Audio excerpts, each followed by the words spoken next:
Hello everybody, this is Tyler with NORLAB, and today I wanted to talk to you about the granddaddy of all laboratory work surfaces, epoxy resin.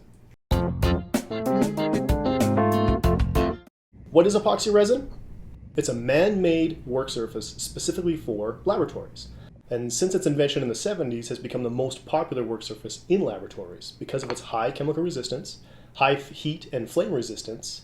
It's non-porous and has good resistance for impacts. It's produced by 3 major manufacturers in North America. And while the formulas they use all vary, the way that they make it is all kind of the same.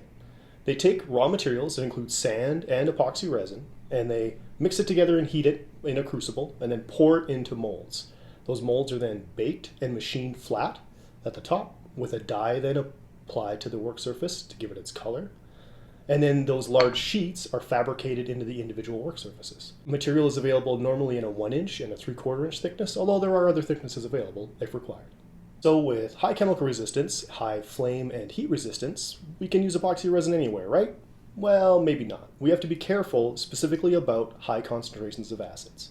When we look at the CIFA test, it shows both fair and notable changes on some high concentration acids. Chlorinated cleaning products and UV light exposure can have adverse effects on the work surface itself. While the epoxy resin work surface is very durable, we do have to be careful about the dye on the top.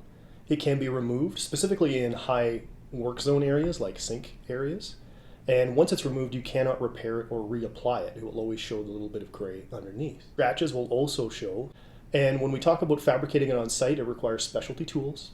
It's very heavy at 10 to 12 pounds per square foot, and sometimes can require special health and safety requirements because of the silica inside of it. So, epoxy resin is a very versatile work surface for the laboratory environment. It is highly chemical resistant, highly flame resistant, and highly heat resistant.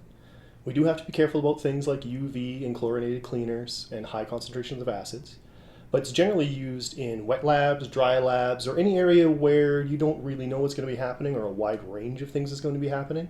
A good rule of thumb is if you don't know, epoxy resin is a good choice. That is it for our presentation on epoxy resin work surfaces. We hope that you will find it helpful. Next video, we're going to talk about the new kid on the block in laboratory work surfaces, phenolic resin. I'll see you next time.